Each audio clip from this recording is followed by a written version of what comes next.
एक बार रंजीत सर के लिए ताली हो सकती है सर। धन्यवाद। तो भाई साहब अब आगे थोड़ा चलूं क्या?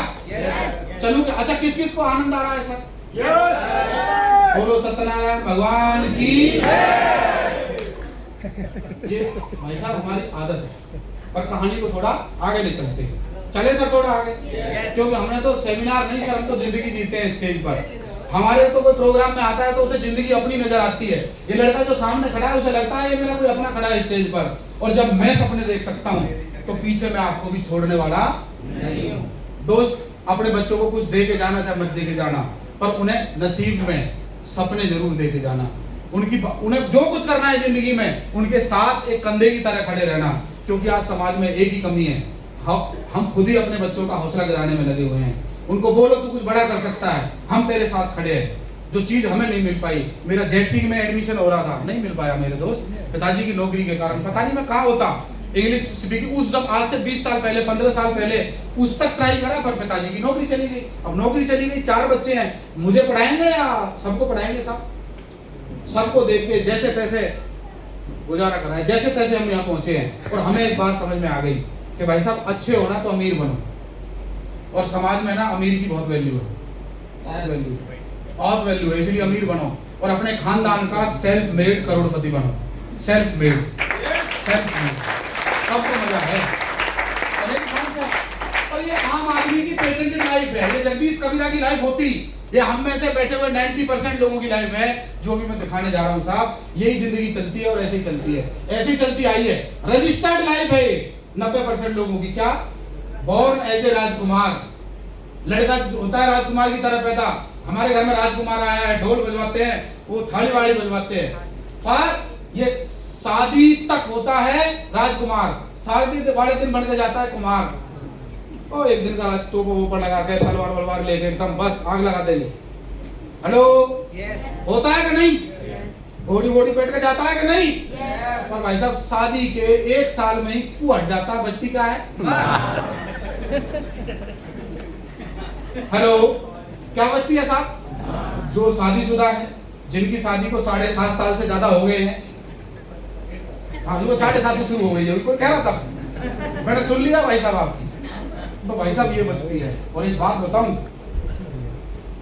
बताऊं, गरीब आदमी रोज मरता है, रोज जब वो ये सीटर में बैठ के जाता है, धक्का लगता है। वो वाइफ जिसे गाड़ी में लेके आया था वो धक्के खाते हुए कहीं जाती है। वो परिवार जिसको बच्चों के लिए काम करता है, वो उस स्कूल में नहीं पढ़ा पाता, तो वो मार रोज नहीं है सर? वो मार रोज नहीं है क्या? रोज है कि नहीं है सर? उस मार से बचना चाहते हो तो सर एक हो जाओ।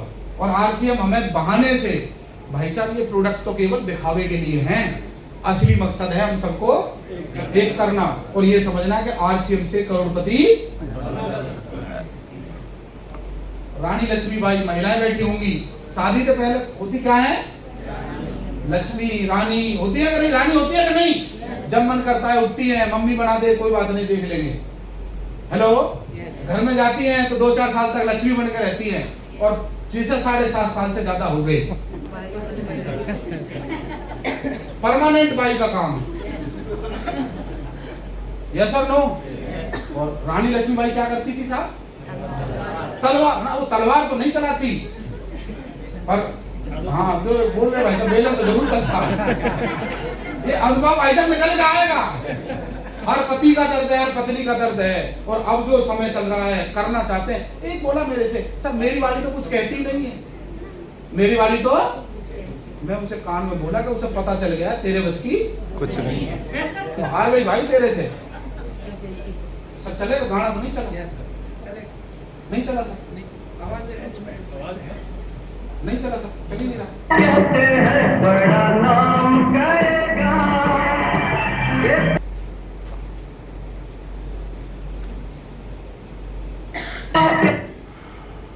कोई बात नहीं, चलते सर। उसके बाद कॉलेज में सर आजकल तो ये बढ़ गया है कि नहीं बढ़ गया सर? है सर? है कि नहीं है? फोन पे वादे होते हैं, बन जा मेरी रानी तुझे महल दिवा दूंगा। अब वो रानी गलती से आ जाए, उसके गोबर में हाथ, वो देखती है भैया अच्छा महल दिवाया। हेलो, जिसकी जुल्फों की सौगंध खाते थे वो गलती से एक सब्जी में बाल निकल आए। और भाई साहब मैं मिडिल क्लास को बोलता हूँ, आदमी पॉपकॉर्न पे मतलब गरम तवा होता है ना उस पे बैठा है, इतना गुस्सा भर गया, इतना चिड़चिड़ापन, मैं समझ जाता हूँ इसकी शादी हो गई और इसका चिड़चिड़ापन जायज है और एक घर से परेशान हो। अभी कोई मेरे से गुस्से में बात करता है, मैं चेहरा देख के बता देता हूँ पक्का शादीशुदा है, तो अपना याद भी है क्या, डर लगता ही नहीं है भाई साहब, मैं समझ जाता हूँ। और भाई साहब आज की डेट में ये जो काम चल रहा है आप भी जानते हो समाज की सोच जा रहा है। सच में आज डिमांड इतनी है, पैसा बहुत चाहिए पर ऑप्शन, ऊर्जा बहुत है जवान में। चैट जीपीटी, सोशल मीडिया में जो लाइव देखता है, मजे की बात है, उल्टी सीधी रील बना के लोग लाखों कमा रहे हैं। अच्छी पढ़ाई लिखाई करने के बाद हजारों कमाने मुश्किल हो रहे हैं। बच्चा किस तरफ जाएगा, यूथ किस तरफ जाएगा, मुझे बताओ ना। मेरे भाई संगत देखो, अपने बच्चों को देखो, आरसीएम में लेके आओ और एक बार ताली बजाओ सुनील शर्मा जी के लिए। बताऊंगा ताली क्यों बजाना है। अपनी बिटिया को बीबीए डायरेक्ट सेलिंग करवा दिया है, एडमिशन करवा दिया है, कर रही है वो डायरेक्ट सेलिंग। बहुत जल्दी आप अभी 2-3 वीडियो देखे होंगे आपने मेरे चैनल पे खुशी के, बहुत जल्दी आप उन्हें लॉन्च होते हुए देखोगे, बहुत जल्दी। दोस्त हमें पता है यूथ को कैसे काम करवाना है। अगर हमारे बच्चे इधर उधर भटक गए तो भाई साहब बाहर कुछ पता नहीं है क्या संघर्ष चल रहा है। चलूं आगे। जो नौकरी के सहारे क्या मिलेगा सर, मेरे पिताजी को कुछ नहीं मिला, ये पलवल से सेटल चलता था, एएमयू आता था फैजाबाद, रोज मैंने बारिश में छतरी लेते हुए पिताजी को नौकरी पे जाते देखा है, कभी छुट्टी करते हुए नहीं देखा, कभी भी। भाई नौकरी के सहारे सपने अगर पूरे होते, 30,000, 40,000, 50,000, 60,000, नौकरी क्या है? नौकरी ऐसे है कि मूंगफली का ढेर छीलने के लिए कोई आपको पैसे दे रहा है कि मूंगफली छील के दे जा और मुझे मूंगफली दे जाइयो, ढेर के कुछ पैसे तुझे दे देंगे। किसी और का बिजनेस खड़ा करना ही नौकरी होता है साहब। और आज नौकरी में कुछ नहीं बचा है, आपको भी पता है। यस और नो? नौकरी में 1 साल अपना पिकनिक हो जाता है, बहुत बढ़िया है, अच्छे अच्छे रोमांटिक गाने चलते हैं साल 2 साल, भाई साहब चलाओ ना। शर्मा जी की लाइफ देख रहा था, शादी हो चुकी थी, मोटरसाइकिल थी प्लेटिना, ससुराल थी इधर। जब वो जाते थे ना तो कई बार मुझे फोन करते थे, यार ससुराल जा रहा हूँ। मैंने कहा जी फिर? बोले यार ये तेरा भविष्य दिखा रहा हूँ तुझे, तू क्या मेरी जैसी जिंदगी जीना चाहता है? मैंने कहा जी कतई भी नहीं, तो शादी तब करनी है जब तू टेक्निकल अचीवर। रोज पैसे के ऊपर किल्लत, 10 बाई 10 का कमरा, जिंदगी रिलेट करता था साहब, क्योंकि हमारा घर भी जो पुराने वाला घर है, दूसरे वाला, वो छत पे है। हमने भी बारिश में पानी भर जाता था, ऐसे निकालते थे पानी, तो मैं रिलेट करता था कि यार मेरी शादी हो गई तो मेरे हिस्से में वो एक कमरा आएगा, कूलर पे पेंट कर रहा होऊंगा, गाने चल रहे होंगे मोहम्मद रफी के। हेलो, कोरा था मेरा जीवन कोरा ही, क्योंकि सुनील सर के मैं सुनते हुए देख रहा था दर्द भरे गाने, नरेश सर, रंजीत और वो अपने नरेश सर और सुनील सर, वो हमें डराते थे दोनों, रंजीत जी और मुझे, कि देख अभी तू अकेला है, अभी तू अकेला, कोई दिक्कत नहीं है। पर जिस दिन वो आ गई, कौन आ गई? वो कौन? वो। तो भाई साहब हमें ऐसे ऐसे डराया गया। आपको क्या लग रहा है रंजीत जी ऐसे क्यों रह गए? क्या लग रहा, बताओ कैसे रह गए? भाई साहब हमें इतना तड़पाया गया, इतना डराया गया कि भाई साहब पैसे कमाओ वरना कोई पूछने वाला नहीं है। और जब हमारे साथ जो हालत बीत रहे थे भाई साहब, 2 डायलॉग तो मार रहे थे पर साथ कोई खड़ा होने के लिए तैयार। शादी हो गई और शादी के बाद ये रजिस्टर्ड लाइफ बता रहा हूँ, शादी के साइड इफेक्ट मैं बता चुका हूँ। हाँ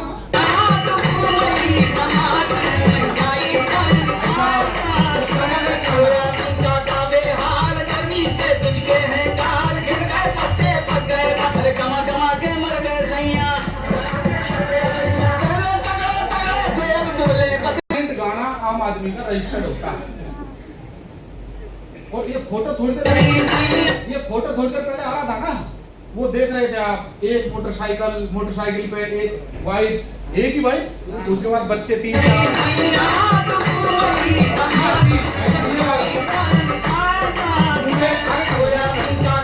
मुझे इस सीन से बहुत डर लगता था यार, ऐसे मैं कभी ससुराल नहीं जाऊंगा। एक दिन तो गए गाड़ी में, घोड़े पे, और बाकी सब ऐसे टेम्परेरी माल, ऐसे थोड़ी होता। मैं ऐसी जिंदगी, अच्छा कौन कौन है जो ऐसी जिंदगी परमानेंट चाहते हैं? पर 90% तो यही रहती है ना। यस और नो? सर हम तो आम आदमी, हम तो आम आदमी, हमारी जिंदगी तो ऐसे ही जा रही थी। पर मेरे भाई, और ये वादे में आज नहीं सुनाना, सुनाऊंगा ये गाना गोविंदा वाला, आदमी वादे ही करता रहता है जिंदगी भर। सुनाऊं क्या? सुनाऊं क्या? इतने साल हो गए, कितने कड़वा चौथ चले गए। मैं एक साथी से मिला, टीम में ही है, बोले सर 12 साल हो गए, 12 साल। मैं बताता हूँ, हम ड्रीम पे काम करते हैं। 12 साल से ऐसे ही निकल गए सर, ऐसे ही, कुछ दे नहीं पाया वाइफ को। क्या करूं? सोना महंगा होता जा रहा है, क्या करें? अब 1 लाख पहुंच लिया, मुझे बताओ आमदनी नहीं बढ़ाएंगे तो क्या होगा सर? गड़बड़ हो सकती है कि नहीं? तो मेरे भाई समझो, ये तो मैं हंसी हंसी में समझाता हूँ, देखो मैं नहीं समझा पाया तो भाई इससे समझो, समझो। ये मैं रंजीत भाई कुछ याद आया? मैं उससे, उस भाई से मैं इसलिए कह रहा हूँ, वो मेरा दोस्त है, तो किसी और से कहूंगा तो भाई साहब ये बार बार बोलती है सुधर जा, क्योंकि खर्चे देखो हमारे कितने बढ़ गए।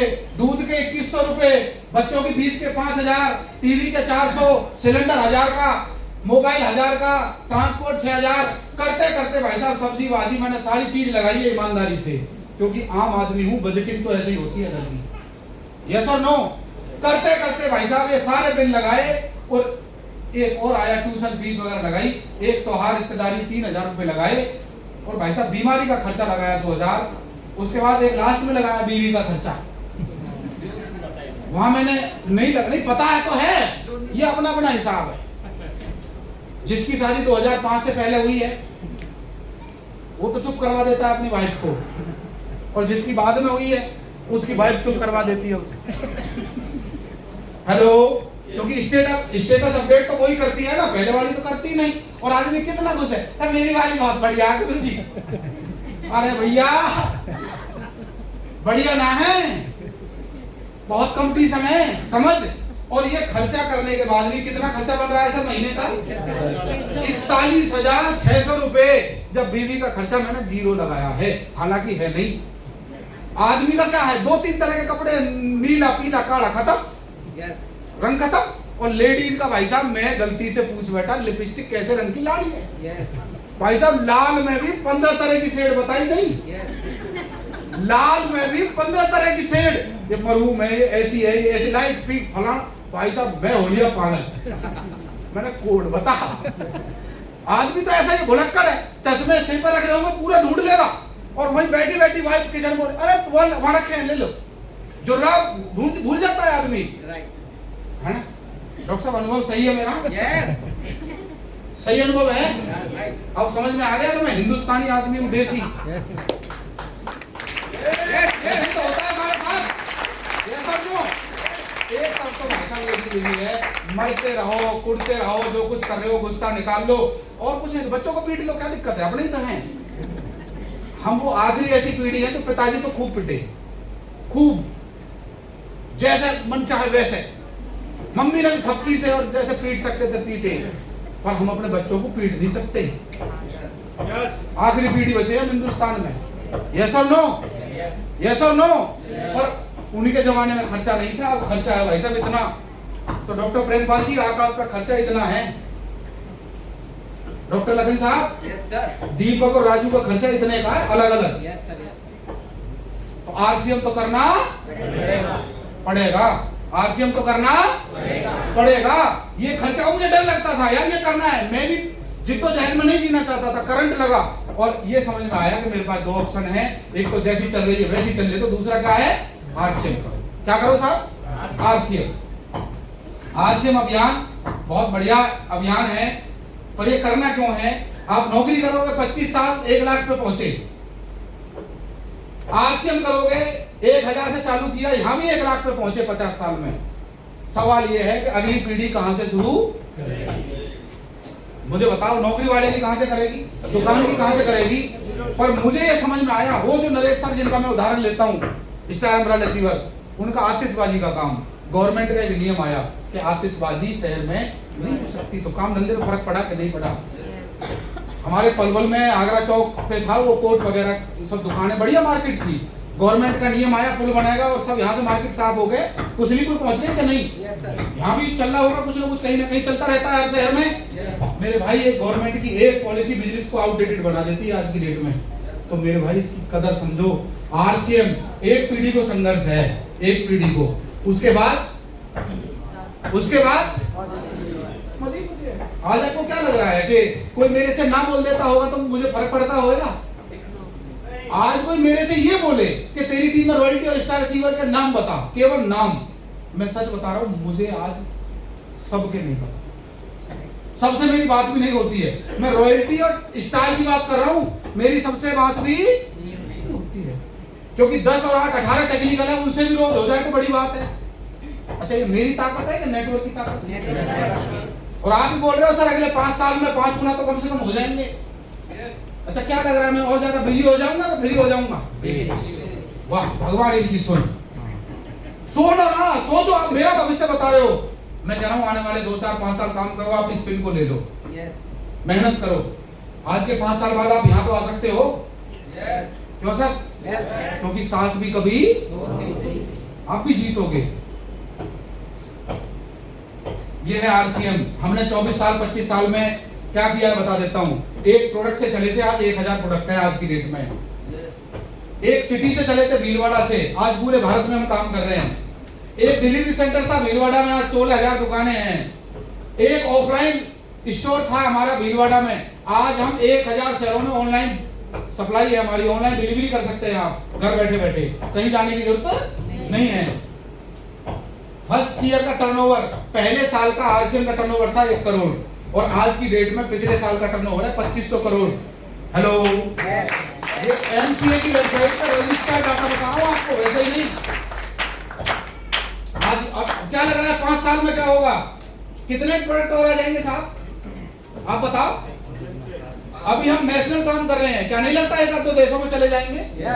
क्या आपको नहीं लग रहा कि अभी एक्सप्रेस स्टोर खुले हैं? क्या 10,000 एक्सप्रेस स्टोर बड़े बड़े मॉल नहीं खोलेंगे? क्या आपको ये नहीं लग रहा कि हम रेगुलर अपडेट कर रहे हैं? टीसी छाबड़ा जी का विजन है, उनके 2 बच्चे हैं, दोनों आरसीएम करते हैं। उसके बाद कितने करोड़ का टर्नओवर होगा? अगर आज 2500 करोड़ का है, क्या लगता है 5 साल बाद कितना होगा? 5 गुना भी लगाऊं तो 5 गुना पैसा हमारा बढ़ेगा। और बताइए बढ़ेगा कि नहीं? आज आपका 10,000 का चेक आ रहा है तो 50,000 का हो जाएगा कि नहीं? जिसका 1 लाख का आ रहा है उसका कितना हो जाएगा? कितना मजा आने वाला है साहब, समझो। थोड़ा भाष लेता हूं, थोड़ा आगे चलता हूं सर। मेरे भाई, हमारे पास ऐसे प्रोडक्ट हैं जो कंज्यूमेबल हैं, हर आदमी यूज कर सकता है। हमारे पास ऐसे प्रोडक्ट हैं जो जेब के लिए सही है, एकदम परफेक्ट है। रिक्शे वाला खरीद ले चाहे कंपनी का मालिक खरीद ले, हमारे पास ऐसे प्रोडक्ट है, कोई कंपनी अपनी जेब से रॉयल्टी नहीं देती। गलतफहमी है लोगों, समझो। यहाँ प्रोडक्ट रिपीटेबल हैं, बार बार खरीदे जाएंगे तो रॉयल्टी बार बार आएगी। और अगला है एथिकल।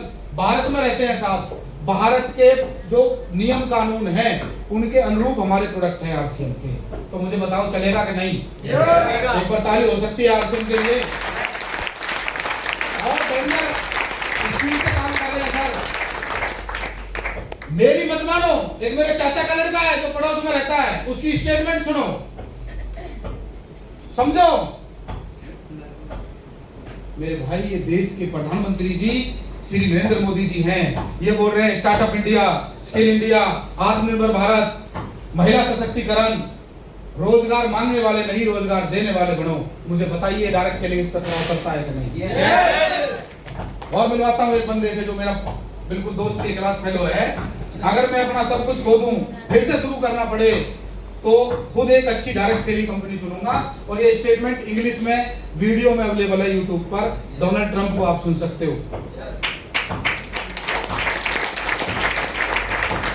ये है स्मृति ईरानी, केंद्रीय महिला व बाल विकास मंत्री। अभी ये आई थी 8 मार्च को दिल्ली के अंदर। कौन कौन था उस प्रोग्राम में 8 मार्च को? सुना था आपने? डायरेक्ट क्या स्टेटमेंट थी? वही स्टेटमेंट है सर, आप समझिए।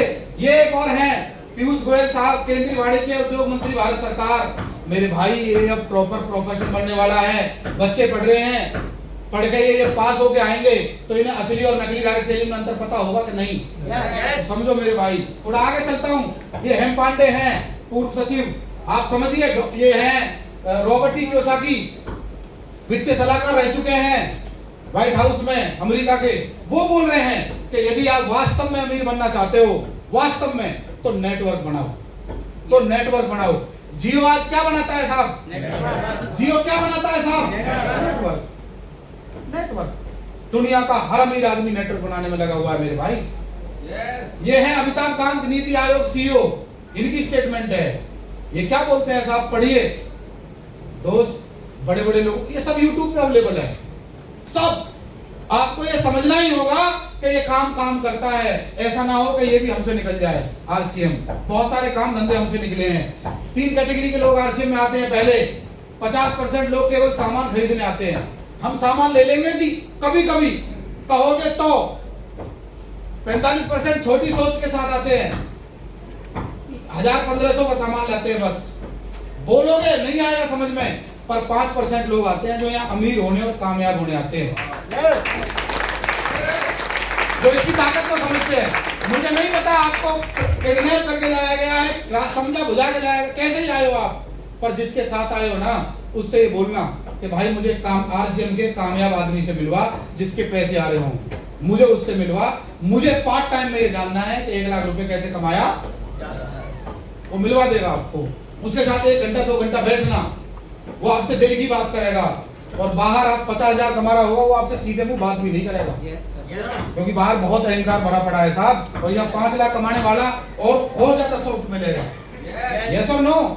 थोड़ा आगे चलता हूँ सर, समझिए क्यों चलेगा आरसीएम। जनसंख्या बढ़ रही है। अभी हम कौन से नंबर पर हैं?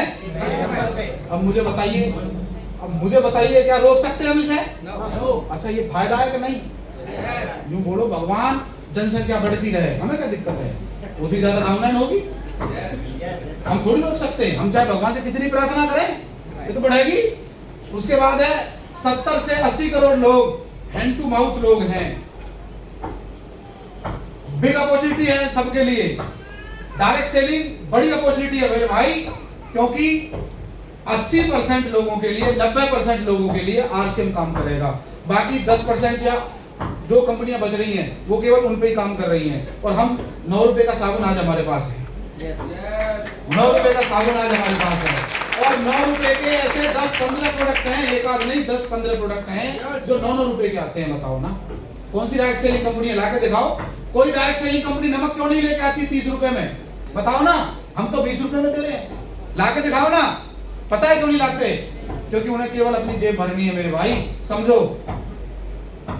आरसीएम सूटेबल क्यों है, क्यों चलेगी?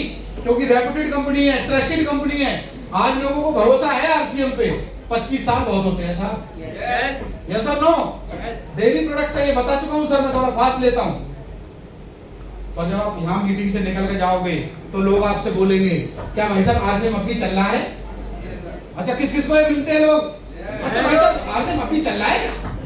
फिर बोलेंगे आरसीएम में भाई साहब प्रोडक्ट जो है ना, वे ठीक सही से ना मिले, बेकार। हम लाए एक बार सरफ और भाई साहब हमारी बनियान फट गई।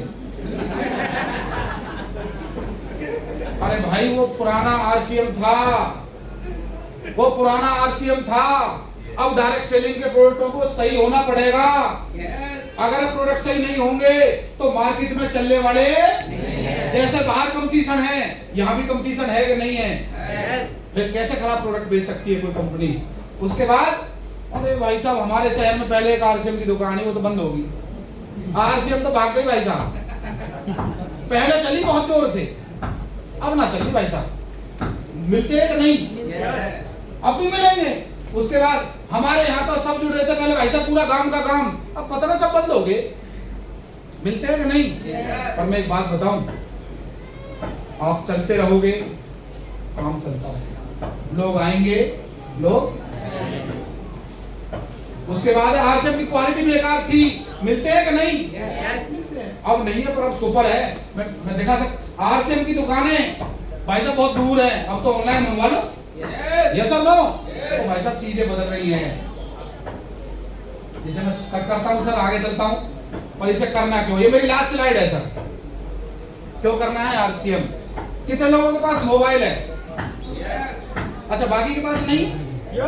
इस पे किस किस ने कवर चढ़वा रखा है? अब कोई मुझे बताएगा क्यों चढ़वा रखा है? सुरक्षा के लिए। आहा, 50,000 का मोबाइल, 1 लाख का मोबाइल, उस पे कवर, आगे स्क्रीन गार्ड, क्यों? भगवान ना करे गिर जाए। भाई साहब, आदमी एक टाइम के खाने के बगैर रह सकता है, और मोबाइल खराब हो जाए ना, भाई साहब कब अगलाओ, इसे मुझे ना पता। हेलो, नहीं रह सकता। इस पे कवर क्यों चढ़वा रखा है? सिक्योरिटी के लिए, सुरक्षा के लिए। यस और नो? यस और नो? सर्कस होता है, उसमें नेट लगा होता है, घर में इन्वर्टर है, क्यों? भगवान ना करे लाइट चली जाए तो इन्वर्टर है। गाड़ी में भी स्टेपनी है, क्यों? पंचर हो जाए। अब मुझे ईमानदारी से बताओ, कभी परिवार में सो तो अपने परिवार को देखना कितने बढ़िया चैन से सो रहे हैं, क्योंकि आज हम ठीक ठाक हैं। भगवान ना करे कुछ ऊंच नीच हो जाए, इतने सारे टायर फटते हैं, इतने सारे एक्सीडेंट होते हैं, आदमी ठीक ठाक जाता है और वापस कैसे कैसे आता है। कई बार मेरे भाई जिस पे बीतती है ना, उस परिवार को पता है कि क्या दिक्कत है। मुझे बताओ, मुखिया चला जाए तो क्या हालत होती है परिवार की? मेरे भाई सुनील शर्मा जी को आप जानते हो ना? कितने लोग जानते हैं सुनील शर्मा जी को? मैं नजदीक से इसलिए जानता हूँ कि पिछले 15 साल 16 साल से सर के साथ हूँ। हमें नहीं पता था कि ऐसा हमारे परिवारों में हो जाएगा, ऐसी मिसहैपनिंग हो सकती है क्या। 2 भाई हैं उनके, दोनों वकील हैं, एक बहन है। वो भाई साहब बहुत अच्छा तरह काम कर रहे थे, रिश्तेदार रॉयल्टी अचीवर बन गए थे। 1 साल पहले की बात है, सुनील सर में आगरा थे, वो घटना घटी। इसलिए बोलता हूँ, मोटरसाइकिल की जगह गाड़ी लो, मोटरसाइकिल की जगह गाड़ी लो। अचानक से पता चलता है वो इस दुनिया में नहीं रहे। मुझे ईमानदारी से बताओ, आज से नहीं होता तो किसी बहन बेटी की मदद कर सकता है आदमी? बताओ मुझे, कर सकता है? भाई साहब, इतनी गुंजाइश किसी पे नहीं होती।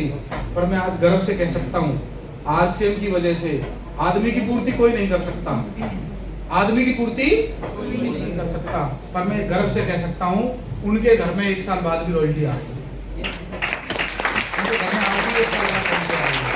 आपको ये बात समझ में नहीं आएगी क्योंकि आपके परिवार से कोई गया नहीं है। आपको ये दर्द समझ में नहीं आएगा क्योंकि आप पे बीती नहीं है। हमसे पूछो हमारे ऊपर क्या बीती है। वो पूरी रात हम जिंदगी भर नहीं भूल सकते, वो दौर हम पूरी जिंदगी भर नहीं भूल सकते। इसलिए हम आज भी इस स्टार अमराल होने के बावजूद भी उसी पैशन, उसी डेडिकेशन के साथ काम कर रहे हैं कि भगवान ऐसा किसी परिवार पर अनहोनी नहीं बीतनी चाहिए। कोई हमारी बेवकूफी की वजह से किसी की मोटरसाइकिल गाड़ी में बदल सकती थी। और मेहनत कर जगदीश कबीरा, अभी पता नहीं किसको जरूरत है तेरी। कोई एक भी जाग गया तो हमारा सेमिनार सफल हो जाता है। तो समझो, हाथ जोड़ के कह रहा हूं आपसे, समझो और मोटरसाइकिल को अपने घर से निकालो। विक्की और जो भी कुछ चलाते हो, 2 व्हीलर अपने घर से जितनी जल्दी हो जाए निकालो। 4 पहिए की गाड़ी कैसी हो, कम से कम उतनी हताहत नहीं करती। क्योंकि मोटरसाइकिल सर्दी की है क्या? अच्छा, गर्मी की, बारिश की, सर 1 मिनट में स्लिप हो जाती है। और मैं आपसे एक ही बात कहूंगा कि हम सब यदि एक हो जाएं और यदि ये समझ लें कि भाई साहब आरसीएम आप सभी के परिवार में, आरसीएम आप सभी के परिवार में घर के सामने 4 पहिए की गाड़ी ला सकता है। इसी सामान को यूज करने से पूरे भारत में आपके जाने से पहले आपका नाम पहुंच सकता है। ये आरसीएम दे सकता है। वो जगदीश कबीरा जिसको उसकी गली में कोई नहीं सुनता था, अरे छोड़ो उसके घर में कोई नहीं सुनता था, आज टिकट लेके सुन रहे हैं। ये मुझे सुन रहे हैं या सिस्टम को सुन रहे हैं? तो सपना लेके जाओ, आज सपना लेके जाओ, आज सपना लेके जाओ। वो बंद कर दो सकते, वो सपना लेके जाओ कि एक दिन प्रोग्राम मेरा होगा, हॉल मेरे नाम से बुक होगा और लोगों को बैठने की जगह नहीं मिलेगी। वो सपना लेके जाओ।